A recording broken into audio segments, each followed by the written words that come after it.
ത്തിലെ 28-ാമത്തെ അധ്യായം മുതൽക്കുള്ള ആശയങ്ങളെ വിശകലനം ചെയ്യുവാനായിട്ട് ആരംഭിക്കാം. നമ്മളിപ്പോ ഗോവിന്ദാഭിഷേകത്തിന്റെ കഥാഭാഗങ്ങളെ കുറിച്ച് ചിന്തിച്ച് അവസാനിപ്പിച്ചു കഴിഞ്ഞിരിക്കുകയാണ്. അപ്പോ ഇനി 28-ാമത്തെ അധ്യായത്തിൽ പറയുന്നത് ഈ ഗോവിന്ദാഭിഷേകത്തിന് ശേഷം സംഭവിച്ചതായ ഏകാദശിയുടെ ശുഭമുഹൂർത്തത്തില് നന്ദഗോപര തുടങ്ങിയിരിക്കുന്ന ഗോപന്മാർ അവരെല്ലാവരും ഏകാദശി വ്രതത്തെ ആചരിക്കുകയുണ്ടായിരുന്നു. അപ്പൊ ആ ഏകാദശി ദിവസത്തില് ആ അർദ്ധരാത്രി സമയത്ത് നന്ദഗോപർക്ക് പെട്ടെന്ന് ബ്രാഹ്മമുഹൂർത്തമായി ദ്വാദശി നാളായി എന്ന് അദ്ദേഹം തെറ്റായിട്ട് ധരിക്കുകയുണ്ടായി. അതിന്റെ അടിസ്ഥാനത്തിൽ നന്ദഗോപര് കാളിന്തി നദിയിലേക്ക് സ്നാനം ചെയ്യുവാനായിട്ട് പോയി. അപ്പൊ രാത്രി അസമയമായതുകൊണ്ട് എന്ത് ചെയ്തു? വരുണഭൃത്യന്മാര് അദ്ദേഹത്തെ വരുണപുരിയിലേക്ക് കൊണ്ടുപോവുക ചെയ്യുകയുണ്ടായി. അപ്പോ ഗോകുലത്തില്, അതായത് വൃന്ദാവനത്തില് ഇവിടെ നമ്മുടെ നന്ദഗോപരെ കാണാനില്ല എന്നുള്ള വിവരമറിഞ്ഞ ഗോപന്മാരെല്ലാവരും അന്വേഷിച്ചിട്ടും നന്ദഗോപരെ കണ്ടെത്താനായിട്ടില്ല എന്ന് കണ്ടപ്പോൾ അവരെല്ലാവരും കൂടി ശ്രീകൃഷ്ണ ഭഗവാനെയും ബലരാമസ്വാമികളെയും എല്ലാം വിളിച്ച് കരയുവാനായിട്ട് തുടങ്ങി. അപ്പോ ത്രികാലജ്ഞാനിയായ ഭഗവാൻ അവരെയെല്ലാം സമാധാനിപ്പിച്ചുകൊണ്ട് വരുണപുരിയിലെത്തി. അപ്പോൾ വരുണപുരിയിലെ വരുണ ഭഗവാൻ ഈ നന്ദഗോപര് ഭഗവാന്റെ പിതാവാണെന്ന് മനസ്സിലായതിന്റെ അടിസ്ഥാനത്തിൽ നന്ദഗോപരെ അവിടെ വളരെയധികം ആദരവോട് കൂടിയിട്ടാണ് പരിഗണിച്ച് ഇരുത്തി ശുശ്രൂഷിച്ചു കൊണ്ടിരുന്നിരുന്നത്. അപ്പൊ നന്ദഗോപരുടെ ആ സൽക്കാരത്തില് അവിടെ വരുണന്റെ ആ പ്രവൃത്തിയിൽ സന്തോഷിച്ചതുകൊണ്ട് ഭഗവാൻ വരുണനെ ശാസിക്കാനോ ശിക്ഷിക്കാനോ ഒന്നും തയ്യാറായില്ല. ഭഗവാൻ സന്തോഷിക്കുകയാണ് ചെയ്ത് വരുണന്റെ പ്രവൃത്തിയിൽ. അപ്പൊ ഭഗവാനെ കണ്ടപ്പോൾ വരുണനാണെങ്കിലോ വളരെയധികം സന്തോഷിക്കുകയും ഭഗവാന്റെ തൃപാദപത്മങ്ങളിലെ സാഷ്ടാംഗ നമസ്കാരം ചെയ്തിട്ട് ഭഗവാനെ സ്തുതിക്കുകയും ചെയ്യുന്നു. എന്നിട്ട് പറയേണ്ടായി, നിന്തിരുവടിയുടെ പാദസ്പർശം കൊണ്ട് എന്റെ ലോകവും ഞാനും പരിശുദ്ധമായി തീർന്നിരിക്കുകയാണ്. എന്റെ ഭൃത്യന്മാരെ ആളറിയാതെ അവിടുത്തെ പിതാവിനെ ഇങ്ങോട്ട് കൊണ്ടുപോകുന്നതാണ്. ആ അപരാധത്തെ അവിടുന്ന് പുറത്ത് അനുഗ്രഹിക്കണം എന്ന് സ്തുതിച്ച വരുണ ഭഗവാനെ ഭഗവാൻ അനുഗ്രഹിച്ച് തന്റെ പിതാവിനോടും കൂടിയിട്ട് വ്രജത്തിൽ തിരിച്ചെത്തുന്നുണ്ട്. വ്രജവാസികളെല്ലാം അത്ഭുതപ്പെടുകയും ചെയ്തു. അങ്ങനെ വരുണാലോകാഗമനവും വരുണൻ ശ്രീകൃഷ്ണനെ പൂജിച്ച് നമസ്കരിച്ചതുമായിരിക്കുന്ന വർത്തമാനങ്ങള് നന്ദഗോപനിൽ നിന്നും അറിഞ്ഞ ഗോപന്മാർക്ക് ശ്രീകൃഷ്ണ ഭഗവാൻ സാക്ഷാൽ ഈശ്വരനാണെന്ന് ഒന്നുകൂടി മനസ്സിലാക്കുവാൻ സാധിച്ചു. അവർക്കെല്ലാം അപ്പോൾ ശ്രീകൃഷ്ണന്റെ സ്വന്തം ലോകം കാണണമെന്നുള്ളൊരു അതിയായ മോഹമുണ്ടായി. അപ്പൊ അത് മനസ്സിലാക്കിയ നമ്മുടെ കരുണാവാരിധിയായ ഭഗവാൻ അവർക്കെല്ലാവരും സ്വപ്ന ദർശനത്തിലൂടെ വൈകുണ്ഠ ലോകത്തെ കാണിച്ചു കൊടുക്കുകയും ചെയ്തു. എങ്ങനെയാണെന്ന് വെച്ചാൽ അത് ഗോപന്മാർക്കെല്ലാം ഉറക്കത്തില് അനുഭവം ഉണ്ടാവുകയാണ് ചെയ്തത്. അതായത് ഭഗവാൻ അവരെയെല്ലാം കാളിന്തിയില് ബ്രഹ്മഘൃതം എന്ന സ്ഥലത്തേക്ക് സ്നാനത്തിന് കൂട്ടിക്കൊണ്ടുപോയി. അവിടെ സ്നാനം ചെയ്ത് അവരങ്ങനെ വെള്ളത്തിലങ്ങനെ മുങ്ങിയിരിക്കുന്ന സന്ദർഭത്തില് അവർക്കെന്താണ് വൈകുണ്ഠ ലോകത്തെ അവിടെ ദർശിക്കുകയും അവിടെ ശ്രീകൃഷ്ണ ഭഗവാനെയൊക്കെ ദർശിക്കുവാൻ സാധിക്കുകയാണ് ചെയ്തത്. ഇതേ കാഴ്ച ഇനി അക്രൂരരെ കാണുന്നുണ്ട്. അത് നമുക്ക് ആ ഭാഗത്ത് അപ്പൊ അക്രൂരര് കണ്ടതുപോലെയുള്ള ഒരു വൈകുണ്ഠ ദർശനത്തെയാണ് ഇപ്പൊ ഇവരിവിടെ ദർശിച്ചിരിക്കുന്നത്. അങ്ങനെ അവരെല്ലാവരും ആ സ്വപ്നത്തിൽ നിന്ന് ഉണരുകയും ഉണർന്നപ്പോൾ ഇത് ശ്രീകൃഷ്ണ ഭഗവാന്റെ അനുഗ്രഹം കൊണ്ട് തങ്ങൾക്കുണ്ടായ ഒരനുഭവമാണെന്ന് അവർ ബോധിക്കുകയും ചെയ്തു. അതുകൂടി ആയപ്പോൾ അവർക്കെല്ലാം ശ്രീകൃഷ്ണ ഭഗവാനോട് എന്തെന്നില്ലാത്ത ഭക്തി ബഹുമാനങ്ങൾ ഉണ്ടാവുകയും ചെയ്തു. ഇനി ഈ ഭാഗവതത്തില് 29 മുതൽ വരുന്ന 5 അധ്യായങ്ങള് ശ്രീമദ് ഭാഗവതത്തിലെ രാസലീല എന്ന് പറയുന്ന ആ ആശയത്തെ, കഥാഭാഗത്തെ വ്യക്തമാക്കുന്നതാണ്. രാസലീലയെക്കുറിച്ച് വളരെയധികം വ്യാഖ്യാനങ്ങളും അതുപോലെയുള്ള ധാരണകളും അബദ്ധവും സുബദ്ധവുമായിരിക്കുന്ന അറിവുകളും എല്ലാം വാസ്തവത്തിൽ ഇവിടെ പ്രചരിപ്പിക്കപ്പെട്ടുകൊണ്ടിരിക്കുന്നുണ്ട്. എന്നാൽ ഗുരുശിഷ്യ പ്രശിഷ്യ പരമ്പര വഴി അഖണ്ഡമായിട്ട് തുടർന്നു വരുന്ന ഗുരുവര്യന്മാരാണ് വാസ്തവത്തിലെ അവയുടെ എല്ലാം നിജസ്ഥിതി ബോധ്യപ്പെടുത്താവുന്ന രീതിയിൽ നമ്മുടെ സമൂഹത്തിനെ വ്യക്തമാക്കി തരുന്നത്. അപ്പൊ അങ്ങനെയുള്ള ഒരു പരമ്പരയിലെ ഒരു സന്യാസി കൂടിയാണ് ഞാൻ. അതുകൊണ്ട് നമുക്കിവിടെ പൂർവ്വസൂരികളെ വ്യക്തമാക്കിയ രീതിയിൽ ചെറിയ രീതിയിൽ നമുക്ക് ആ രാസലീലയുടെ 5 അധ്യായങ്ങളെ കുറിച്ചൊന്ന് ചിന്തിക്കാം. ഞാനെല്ലാം സപ്തായജ്ഞം നടത്തുമ്പോൾ ഈ രാസലീല വരെയുള്ള ഭാഗങ്ങളും ആ കഥകളും അവയുടെ തത്വങ്ങളുമാണ് സപ്താഹ ദിവസത്തിലെ ഉച്ചയോടുകൂടി 5ാമത്തെ ദിവസം പറഞ്ഞ് അവസാനിപ്പിക്കുക പതിവ്. എന്തായാലും ആ രാസലീലയിലൂടെ ഭഗവാൻ, അതായത് ഇപ്പോ ബ്രഹ്മാദി ദേവന്മാരെയെല്ലാം ഭഗവാൻ ഓരോ ലീലകളിലൂടെ ജയിച്ചതായിരിക്കുന്ന കഥകൾ നമ്മൾ കേട്ടു കഴിഞ്ഞു. ഈ രാസലീലയുടെ ഭഗവാൻ കാമദേവനയോട് കൂടി ജയിക്കുവാൻ പോകുന്ന രംഗമാണ് നമ്മൾ കാണുവാൻ പോകുന്നത്. അപ്പൊ ഈ രാസലീലയെ സൂചിപ്പിക്കുന്നതായിരിക്കുന്ന 5 അധ്യായങ്ങള് പഞ്ചാധ്യായി എന്ന രീതിയിലാണ്, എന്ന നാമത്തിലാണ് അറിയപ്പെടുന്നത്. രസരാജനായ, അതായത് രസതന്ത്രജ്ഞനാണ് വാസ്തവത്തിലെ ശ്രീകൃഷ്ണ ഭഗവാൻ. ആ രസതന്ത്രജ്ഞനായ ഭഗവാന്റെ ആ രാസലീല എന്നുള്ള അത്ഭുത ലീല നടക്കുന്നത് ഭഗവാന്റെ 9ാമത്തെ തിരുവയസ്സിലാണ്.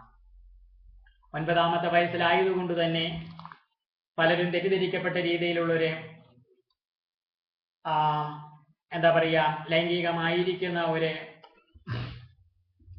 ക്ഷയ വാസ്തവത്തില് അവിടെ സംഭവിക്കാൻ സാധ്യതയില്ല. എന്ത് തന്നെയായാലും അത് അവിടെ ഇരിക്കട്ടെ. നമുക്ക് ആദ്യം ആ കഥാസന്ദർഭങ്ങളിലൂടെ ഒന്ന് മുന്നിലേക്ക് പോകാം.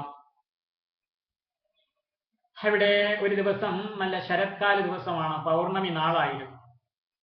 ആ പൂർണ്ണ ചന്ദ്രോദയം എല്ലാം കഴിഞ്ഞ് ആ പ്രകാശമാനമാകിയ ഒരു സന്ധ്യാസമയമാണ്.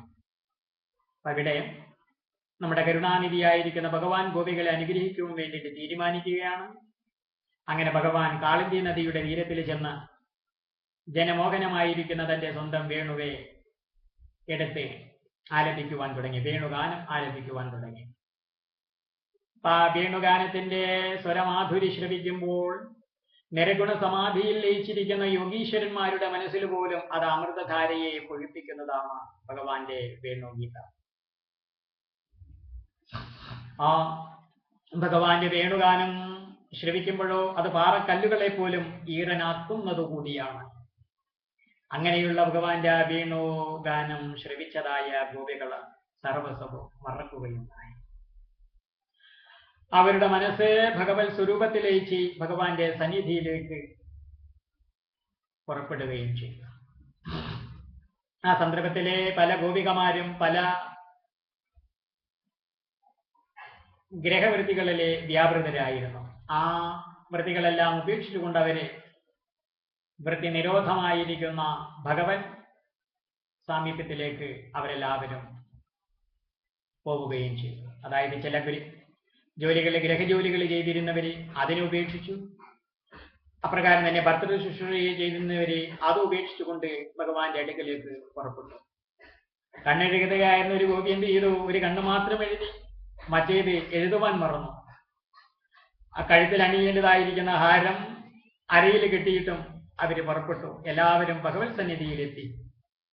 ചില ഗോപികളെ ആ സന്ദർഭത്തിലെ ഗോപന്മാര് തടഞ്ഞു വെക്കുകയുണ്ടായി. ഈ സമയത്താണോ പുറത്തേക്ക് പോകുന്നത് എന്നൊക്കെ പറഞ്ഞിട്ട് ഗോപന്മാര് ചിലര് തടഞ്ഞു വെച്ചു. അപ്പോഴോ ഭഗവത് വിരഹ ദുഃഖത്താൽ പാപത്തെയും ഭഗവത് സ്വരൂപത്തെ ധ്യാനിച്ചുണ്ടായ ആനന്ദത്താൽ പുണ്യത്തെയും, ഈ 2 പാപപുണ്യങ്ങളെയും ഉപേക്ഷിച്ചുകൊണ്ട് അവര് ഭഗവത് സ്വരൂപത്തിൽ ലയമുക്തിയെ പ്രാപിക്കുകയും ചെയ്യുകയുണ്ടായി. ഇവിടെ നമുക്ക് ഋഷികാൻ ബോധിപ്പിക്കുന്ന എന്താണെന്ന് വെച്ചാൽ, ശിശുപാലന്റെ ക്രോധവും കംസന്റെ ഭയവും ഗോപികളുടെ കാമവും ശ്രീകൃഷ്ണ പ്രാപ്തിയിൽ സമാനമാണ് എന്ന് നമുക്ക് ഇതിനോടകം വ്യക്തമായി ബോധിപ്പിച്ച് കഴിഞ്ഞിരിക്കുകയാണ്. കാരണം ഭഗവാൻ തന്നെ സ്മരിക്കുന്നവർ ഏത് തരത്തിൽ സ്മരിക്കുന്നു എന്ന് നോക്കാറില്ല. സ്മരണയ്ക്ക് നൈരന്തര്യം സംഭവിച്ചാൽ ഭഗവാൻ അവർ എങ്ങനെ സ്മരിച്ചാലും മോക്ഷം കൊടുത്തിരിക്കും.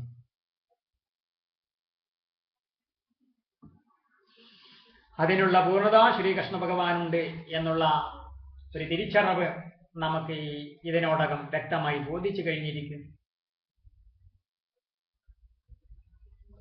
ഈശ്വരോപാസനയുടെ ആത്യന്തികമായിരിക്കുന്ന ഫലം ആത്മജ്ഞാനം, ആ അവബോധം നമ്മിൽ സുദൃഢമായി തീരുക എന്നതാണ്. അതുതന്നെയാണ് ഈ ഭാഗവത ധ്യാനത്തിലൂടെ പറയപ്പെട്ടുകൊണ്ടിരിക്കുന്ന ശ്രീമദ് ഭാഗവത പുരാണത്തിലൂടെയും ഉദ്ദേശിക്കുന്നത്. അപ്പോ എല്ലാം ഉപേക്ഷിച്ച് പരിപൂർണനായിരിക്കുന്ന ശ്രീകൃഷ്ണ ഭഗവാന്റെ അടുക്കലേക്ക് എത്തിച്ചേർന്ന ഗോപികമാരെ പരീക്ഷിക്കുവാൻ വേണ്ടി ഭഗവാൻ അവരോട് പറഞ്ഞു, ലിയോ സഖികളെ, നിങ്ങൾ വന്നതെന്തായാലും വളരെ നന്നായി. ഗ്രഹത്തിൽ നിങ്ങൾക്കെല്ലാം സുഖം തന്നെയല്ലേ? രാത്രികാലമായതുകൊണ്ട് നിങ്ങൾ ഈ കാട്ടിൽ നിൽക്കുന്നത് ശരിയാണോ? ശരിയല്ലെന്നാണ് എൻ്റെ അഭിപ്രായം. അച്ഛനമ്മമാര് നിങ്ങളെ തിരയുന്നുണ്ടാവും. അവരെ വിഷമിപ്പിക്കാൻ പാടില്ല. എന്നിലുള്ള ഭക്തി കൊണ്ടാണ് വന്നതെങ്കിൽ നല്ലത് തന്നെ. ബുദ്ധിമാന്മാര് എന്നിൽ ഭക്തി സമ്പാദിക്കുന്നുണ്ട്. എന്നാൽ ഭക്തി ഉണ്ടാവാൻ വാസ്തവത്തിൽ എന്താണ്? ശാരീരികമായ ബന്ധത്തെക്കാൾ മാനസികമായ ബന്ധം, മാനസികമായ അടുപ്പമാണ് അത് നന്നാവുക. സ്ത്രീകൾക്ക് ഇപ്പോ ഭർത്താക്കന്മാരിലും അതുപോലെ കുട്ടികളുടെ പരിചരണം കൊണ്ടും സംതൃപ്തി ലഭിക്കുന്നുണ്ട്. അപ്പോ ഭാര്യമാരായിരിക്കുന്ന സ്ത്രീകള് ഭർത്താവിൻ്റെയും അതുപോലെ കുട്ടികളുടെയും പരിചരണത്തെ ഉപേക്ഷിക്കുന്നത് ഉചിതമല്ല. അതുകൊണ്ട് നിങ്ങളെല്ലാവരും നിങ്ങളുടെ സ്വന്തം ഭവനങ്ങളിലേക്ക് തന്നെ തിരിച്ചു പോകണം. ഇപ്രകാരം പ്രതികൂലമായിട്ട് ഭഗവാൻ പറഞ്ഞത് കേട്ടപ്പോൾ ഗോപികളോ ഏറ്റവും ദുഃഖിക്കുകയാണ് ചെയ്തത്. യാതൊരു ആൾക്ക് വേണ്ടിയിട്ടാണ് തങ്ങൾ സർവസ്വം ഉപേക്ഷിച്ചു വന്നത്, ആ പ്രാണപ്രിയൻ ഇങ്ങനെ പ്രതികൂലമായി പറഞ്ഞതിലുള്ള ദുഃഖം കൊണ്ട് അവർ കണ്ണീരൊഴുക്കി കീഴ്പോട്ട് നോക്കി, കുറ്റബോധം കൊണ്ടും ഇച്ഛാഭംഗം കൊണ്ടും.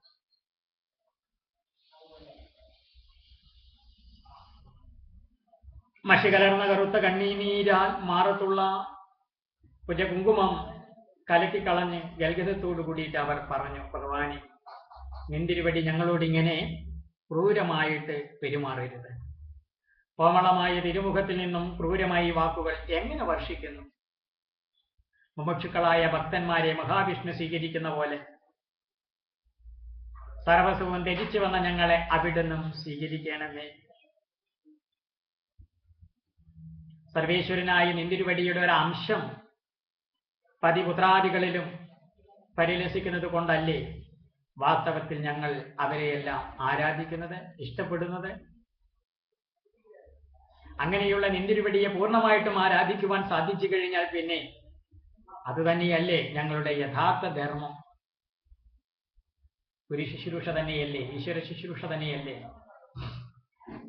ഈ പരമാർത്ഥം മനസ്സിലാക്കി നിപുണന്മാരായിരിക്കുന്ന ചില സാധു സന്യാസിമാര് മാത്രം എല്ലാം തിരിച്ച് അവിടത്തെ ഉപാസന ചെയ്തുകൊണ്ടിരിക്കുന്നു.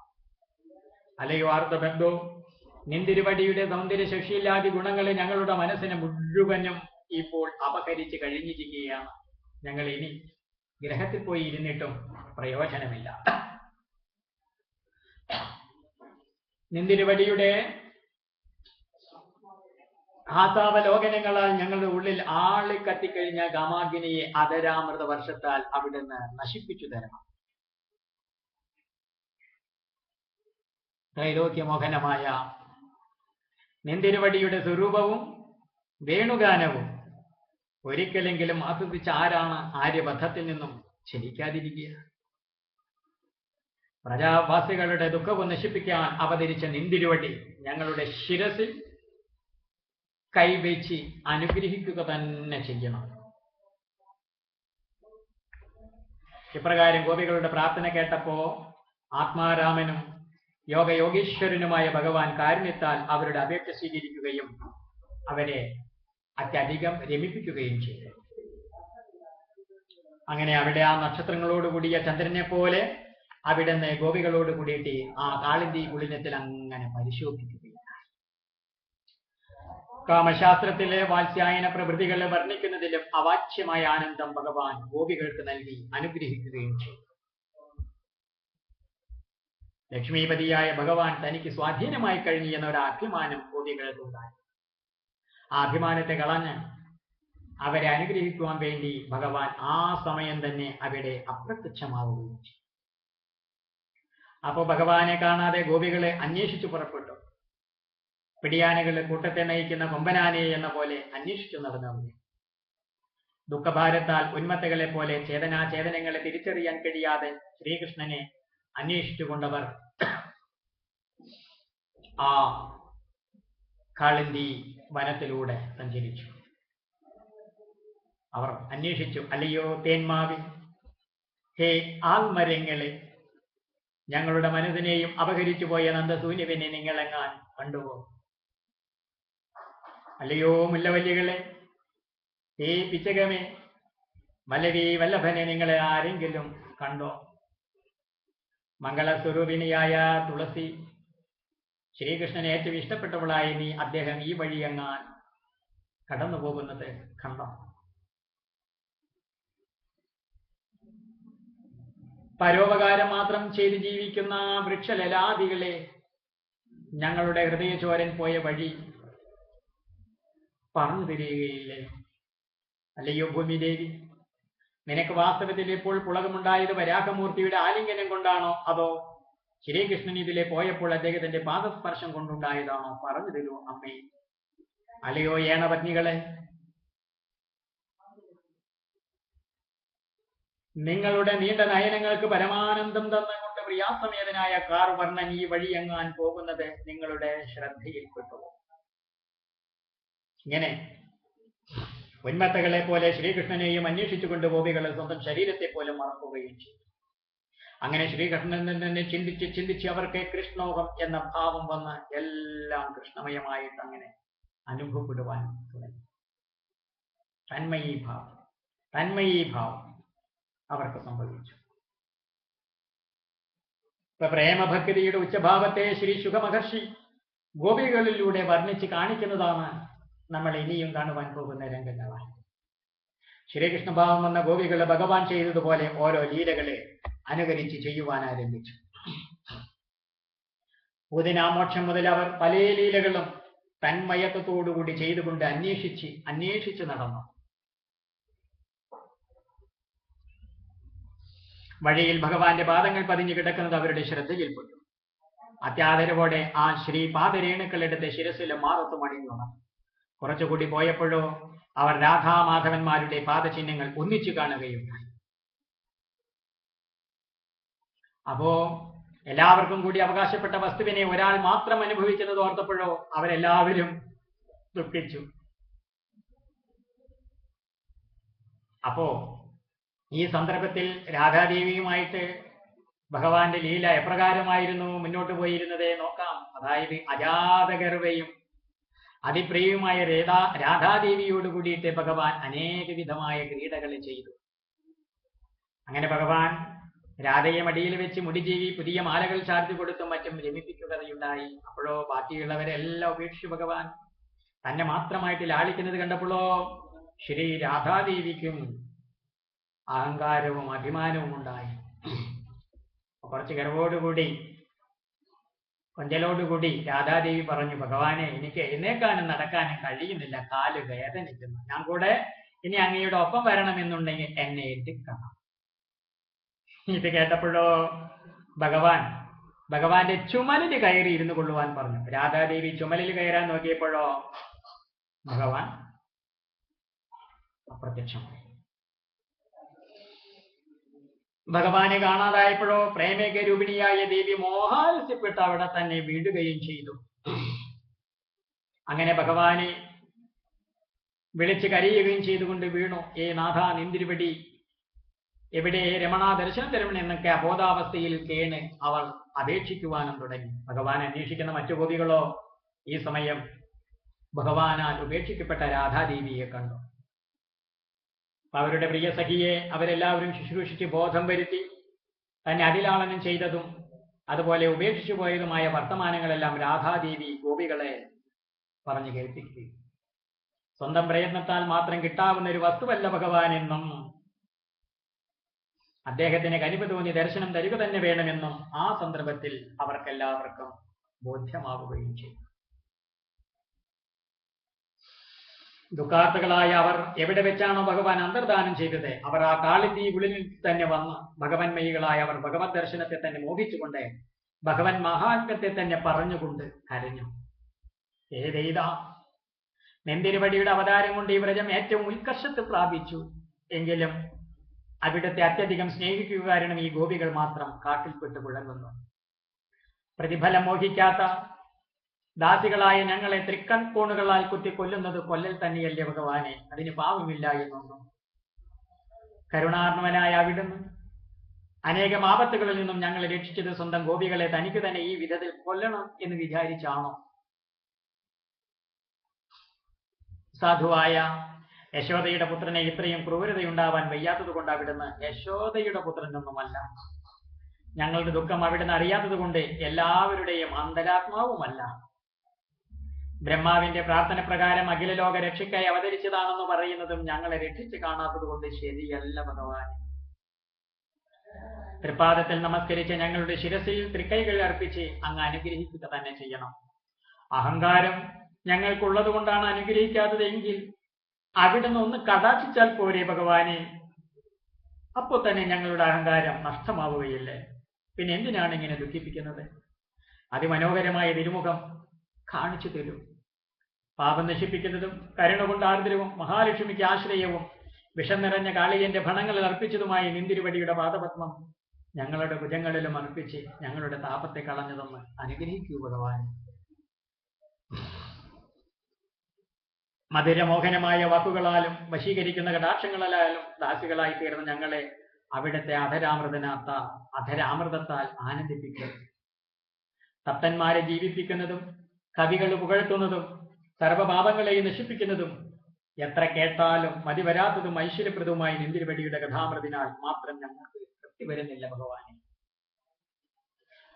അവിടുത്തെ സ്വരൂപത്തെ കാണുക തന്നെ വേണം. അവിടുത്തെ കടാക്ഷവും പുഞ്ചിരിയും ലീലകളും ഏകാന്തത്തിൽ വെച്ചിട്ടുള്ള വചനങ്ങളും ഞങ്ങളുടെ മനസ്സിനെ ശോഭിപ്പിക്കുന്നു. ഞങ്ങളുടെ ആ ആഗ്രഹത്തെ പൂർത്തീകരിച്ച് ഞങ്ങളെ അനുഗ്രഹിക്കാൻ വേണ്ടി അവിടുന്ന് ഞങ്ങളുടെ മുമ്പിൽ പ്രത്യക്ഷനാകും. ഭഗവാനെ പ്രത്യക്ഷമാകും.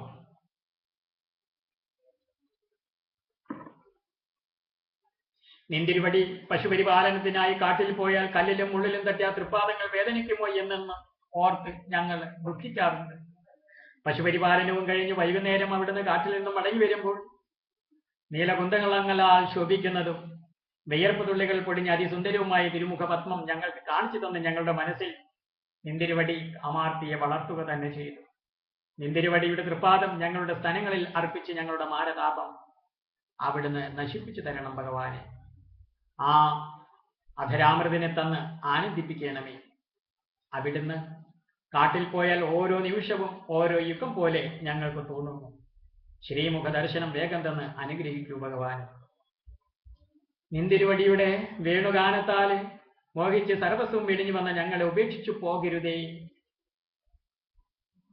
ഏകാന്ത സല്ലാപങ്ങളും പുഞ്ചിരിയാർന്ന മുഖവും പ്രേമവീക്ഷണങ്ങളും വിരിഞ്ഞതിരു മാറിവിടവും ഞങ്ങൾക്ക് മോഹത്തെ വളർത്തുന്നു. ഏതൊരു ദിവ്യ ഔഷധത്താൽ മാത്രമാണോ ഞങ്ങളുടെ താപം നശിക്കുക, അതിനെ അല്പമെങ്കിലും തന്ന് അനുഗ്രഹിക്കൂ ഭഗവാൻ. അതിമാർദ്ദവത്തോടുകൂടിയ തൃപ്പാദം കാട്ടിൽ കൂടി നടക്കുമ്പോൾ വേദനയ്ക്കുവാൻ ഇടവരുമല്ലോ, അതുണ്ടാകരുത് ഭഗവാനെ. അവിടുന്ന് വേഗം ദർശനം തരൂ. കൃഷ്ണ പ്രത്യക്ഷനാകൂ, ദർശനം തരൂ. അങ്ങനെ ഭഗവത് ദർശനം മോഹിച്ച് ഗോപികമാർ ഇപ്രകാരം കരഞ്ഞ് കരഞ്ഞ് അവരുടെ ശബ്ദം തന്നെ പുറത്തേക്ക് വരാതെ. ആ സമയമോ രസതന്ത്രജ്ഞനായ ആ ശ്രീകൃഷ്ണ പരമാത്മാവ് ആ സമയം അവിടെ കോടി മന്മഥ ലാവണ്യത്തോടുകൂടി അവരുടെ മുമ്പിൽ അങ്ങോട്ട് പ്രത്യക്ഷമാവുക തന്നെ ചെയ്തു. സന്തോഷാധിക്യത്താൽ ഗോപികൾ ഭഗവാന്റെ അടുത്ത് ചെന്നു. എന്ത് ചെയ്യണമെന്നറിയാതെ കുഴങ്ങി. ചില ഗോപികളോ ഭഗവാന്റെ തൃക്കൈ പിടിച്ചു, ചില പേരോ താമ്പൂല ചരവണം മേടിച്ചു, ചില പേർ ഉത്തരീയം വിരിച്ച് ഭഗവാൻ അതിലങ്ങോട്ട് ഇരിക്കും. ഒരു ഗോപി തൃപ്പാദം തന്റെ സ്ഥാനങ്ങളിൽ അർപ്പിച്ചു. ഒരു ഗോപി തന്റെ കൺപോണുകളാൽ ഈശയോടെ ഭഗവാനെ പ്രകടിക്കുന്നത് പോലെ നോക്കി. മറ്റൊരു ഗോപി ഭഗവത് സ്വരൂപത്തെ ധ്യാനിച്ച് കണ്ണടച്ച് രോമാഞ്ചമണിഞ്ഞു. ഇങ്ങനെ ഭഗവത് സ്വരൂപ ദർശനത്താൽ എല്ലാവരും പരമാനന്ദം അനുഭവിച്ചു. അങ്ങനെ ആ പരിമളത്തോടുകൂടിയ മന്ദമാരുതൻ വീശിക്കൊണ്ടിരിക്കുന്ന ആ കാളിന്തി മണൽപ്പുറത്തെ ഗോപികളുടെ കുജകുങ്കുമാങ്കിതമായ ഉത്തരീയത്തിൽ ത്രൈലോക്യമോഹനമായ സ്വരൂപത്തോടുകൂടി അവിടെ നിന്ന് അത്യധികം പരിശോധിക്കുക തന്നെ ചെയ്തു. യോഗീശ്വരന്മാർ ഹൃദയാന്തർഭാഗത്തിൽ പ്രകാശിച്ചു കാണാൻ മോഹിക്കുന്ന ആ അഖണ്ഡ സച്ചിദാനന്ദപര ബ്രഹ്മം ഗോപികളുടെ മധ്യത്തിൽ ഏറ്റവും അധികം പരിശോധിക്കുക തന്നെ ചെയ്തു. ഗോപികൾ ഭഗവാനോട് അർത്ഥഗർഭമായി ചോദിച്ചു, അല്ലയോ പ്രാണനാഥ, ലോകത്തിൽ സ്നേഹത്തെ നമ്മൾ പലതരത്തിൽ കാണുന്നുണ്ട്. ചില ആളുകൾ എല്ലാവരെയും സ്നേഹിക്കുന്നുണ്ട്. എന്നാൽ ചില ആളുകളാകട്ടെ ആരെയും സ്നേഹിക്കുന്നുണ്ട്. എന്നാൽ ചില ആളുകളോ അങ്ങോട്ട് സ്നേഹിച്ചില്ലെങ്കിലും ഇങ്ങോട്ട് സ്നേഹിക്കും. എന്നാൽ ചില ആളുകളെല്ലാം അങ്ങോട്ട് സ്നേഹമുണ്ടെങ്കിലും ഇങ്ങോട്ട് സ്നേഹിക്കും, ഇങ്ങോട്ട് സ്നേഹമില്ലെങ്കിലും അങ്ങോട്ട് സ്നേഹിക്കും. എന്നാൽ ചില ആളുകളോ ആരെയും സ്നേഹിക്കുന്നുമില്ല. ഇതിലേതാണ് ഭഗവാനെ ഏറ്റവും നല്ല സ്നേഹം? ഇത് കേട്ട് കാരുണികനായിരിക്കുന്ന ഭഗവാൻ മറുപടി പറഞ്ഞു, അച്ഛനമ്മമാര് കുട്ടികളെ എന്നതുപോലെ എല്ലാവരെയും നിസ്വാർത്ഥമായിട്ട് സ്നേഹിക്കുന്നത് നല്ലത് തന്നെയാണ്. അത് ഉത്തമമായ സ്നേഹം തന്നെയാണ്. അൺകണ്ടീഷണൽ ലവ് ശരിയാണ്, നല്ല സ്നേഹമാണ്. ഇങ്ങോട്ടുള്ള സ്നേഹത്തിന്റെ തൂക്കമനുസരിച്ച് അങ്ങോട്ട് സ്നേഹിക്കുന്നത് തൻകാര്യം നോക്കുന്ന സ്വാർത്ഥമാണ്, കണ്ടീഷണൽ ലവ്.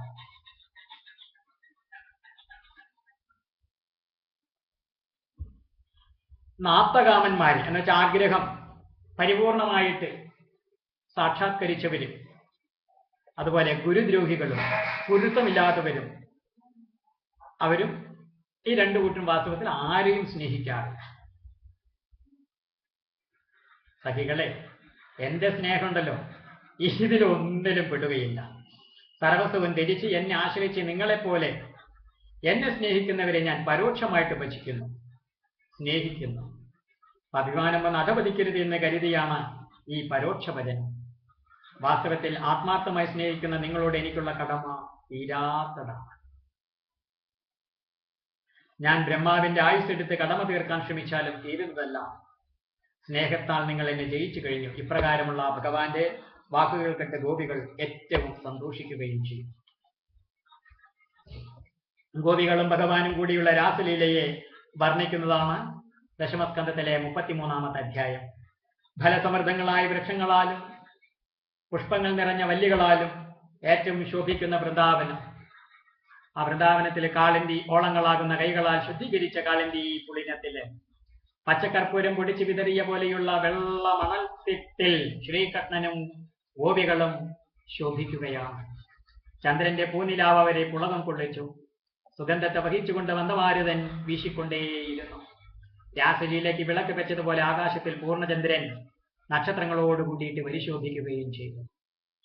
ആ സമയം ആ രാസലീല കാണുവാൻ ആകാശവീഥിയിൽ ദേവന്മാരും സിദ്ധന്മാരും സാധ്യന്മാരും ഗന്ധർവന്മാരും മുനികളും അങ്ങനെയുള്ളവരുടെ എല്ലാം വലിയ വലിയ സംഘങ്ങൾ ഒത്തുകൂടുക തന്നെ ചെയ്തു. 110 കോടി ഗോപികൾ ഉണ്ടെന്നാണ് അവിടെ അറിയപ്പെടുന്നത്. അങ്ങനെ ഭഗവാനും അത്രയും സ്വരൂപത്തെ യോഗമായി ആൾ സ്വീകരിച്ചു. എത്ര ഗോപികമാരുണ്ടോ അത്ര ഗോപാലനും ശ്രീകൃഷ്ണനും അവിടെ പ്രത്യക്ഷമായി. അങ്ങനെ ഗോപീകൃഷ്ണന്മാരുടെ ദിവ്യ ചൈതന്യത്താൽ ആ രാസമണ്ഡപം മിന്നിത്തിളങ്ങി. ഒരു ഗോപി ഒരു കൃഷ്ണൻ എന്നിങ്ങനെ അനേക വട്ടങ്ങളായിട്ട് നിന്നോടെ മരതക കല്ലും മുത്തുമണിയും മാറി മാറി കോർത്ത മാല പോലെ ഗോപി കൃഷ്ണമാലകൾ അവിടെ അത്യധികം പരിശോഭിക്കുക തന്നെ ചെയ്തു. അവരുടെ നൃത്തം തുടങ്ങിയപ്പോഴോ മഴക്കാറും ഇടിമിന്നലും എന്ന പോലെ രാസമണ്ഡലം വെട്ടിത്തിളങ്ങി. ദേവന്മാര് രാസമണ്ഡപത്തിൽ ആ രാസമണ്ഡലത്തിൽ പുഷ്പവർഷം ചെയ്തു. ഇതേ രാസമണ്ഡലത്തിന്റെ പ്രതിഫലനം ഇന്നും നമുക്ക് കൗള പൂജയിൽ ആ ശ്രീവിദ്യയുടെ ഉത്തമമായ പൂജാവിധിയിൽ നമുക്ക് ദർശിക്കാൻ പറ്റും. ഇരിക്കട്ടെ, അങ്ങനെ ദേവവാദ്യങ്ങൾ ഇടതോർമ്മയുടെ താളക്രമത്തിൽ മുറിഞ്ഞു വന്നു. ഒരേ താളത്തിൽ ഒപ്പം കാൽ വയ്ക്കുക, കൈകൾ ചുമലിലർപ്പിക്കുക, ചില്ലുകൾ ചലിപ്പിക്കുക, താഴുക, പൊങ്ങുക. ഇങ്ങനെയുള്ള നടന സമയത്ത് വളകളുടെയും നൂപുരങ്ങളുടെയും പൊൻചിലമ്പുകളുടെയും മധുര ശബ്ദം മാറ്റൊലിക്കൊണ്ടു. ഗോപീകൃഷ്ണന്മാരുടെ നൃത്തം മുറുകി വരുന്തോറും ശബ്ദവും തുമലമായി വന്നു. ഇത് കണ്ട് നിൽക്കുന്ന ദേവന്മാരും ദേവസ്ത്രീകളും മോഹിച്ചുപോയി. ചന്ദ്രനും നക്ഷത്രങ്ങളും നിശ്ചലമായി. കണ്ണാടിയിൽ കാണുന്ന സ്വന്തം പ്രതിബിംബത്തിൽ എന്ന പോലെ തന്റെ പ്രതിബിംബങ്ങളാകുന്ന വ്രജസുന്ദരികളോട് കൂടിയിട്ട് ആ അഖണ്ഡ സച്ചിദാനന്ദ സ്വരൂപിയായ ഭഗവാൻ അവിടെ കളിക്കുക തന്നെ ചെയ്യും. ചിൽസ്വരൂപനായ ഭഗവാനോടുകൂടിയുള്ള ലീലാരസത്തിൽ ലയിച്ച ഗോപികൾ സ്വന്തം ദേഹത്തെ പോലും മറന്നു. ക്രീഡയിൽ തളർന്ന ഗോപികളുടെ തിരുമുഖപത്മത്തിൽ പൊടിഞ്ഞ വീർപ്പ് കണങ്ങളെ കരുണാവാരിധിയായ ഭഗവാൻ തന്റെ പാണി പല്ലവത്താൽ പരിമാർജനം ചെയ്തു.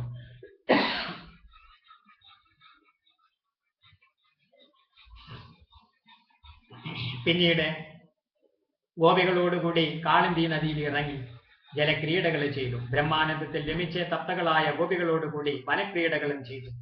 ഇങ്ങനെ ആത്മാരാമനായ ഭഗവാൻ തന്റെ സാമീപ്യത്താൽ സർവാനന്ദങ്ങളെയും ഗോപികൾക്കേകി അനുഗ്രഹിച്ചു. ഇപ്രകാരം രാസലീല ശ്രദ്ധിച്ചു കേട്ട മഹാരാജാവ് ശ്രോതാക്കളുടെ സംശയ നിവൃത്തിക്കായിട്ട് ചോദിക്കുകയാണ്: ഹേ ഗുരു, ധർമ്മ സംസ്ഥാപനത്തിനായി അവതരിച്ചവനും ആത്മാരാമനും ആപ്തകാമനുമായ ഭഗവാൻ പരതാരങ്ങളെ സ്വീകരിക്കുവാൻ എന്താണ് കാരണം?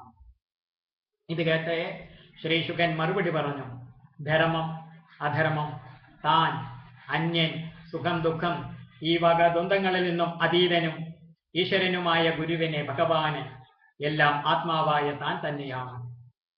പരനോ പരതാരങ്ങളോ ഇല്ല. അഗ്നിയിൽ എല്ലാം ദഹിക്കുന്നത് പോലെ ഭഗവാനിലെ പുണ്യപാപങ്ങളോ ധർമാധർമ്മങ്ങളോ ശേഷിക്കുന്നില്ല. ഭഗവാന്റെ വാക്കുകളെല്ലാം നമുക്കും പ്രവർത്തിക്കാം, എന്നാൽ പ്രവർത്തിക്കുന്നത് പോലെ എല്ലാം ചെയ്തുകൂടാ. ഇതാണ് ഞാനെല്ലാം ചിലപ്പോൾ പറയാറുള്ള ശ്രീകൃഷ്ണ ഭഗവാന്റെ ഉപദേശത്തെയും ആ ശ്രീരാമന്റെ ജീവിതത്തെയും വേണം സ്വീകരിക്കുവാൻ എന്ന് പറയുന്നത്. ഈ സത്യം മനസ്സിലാക്കാതെ ഭഗവാൻ ചെയ്തതുപോലെ ചെയ്തു തുടങ്ങിയാൽ നാശമായിരിക്കും ഫലം. ഈ രാസലീലയെ ശ്രവണം ചെയ്താൽ കാമാദികളാകുന്ന ഹൃദ്രോഗങ്ങളെല്ലാം നശിച്ച് ഭഗവത് ഭക്തി സിദ്ധിക്കും. ഈ രാസക്രീഡയെ കേൾക്കുകയും പാടുകയും ചെയ്യുന്നവരുടെ പേരിൽ ഭഗവാന് പ്രത്യേകം കരുണയുണ്ടാകുന്നതാണ്.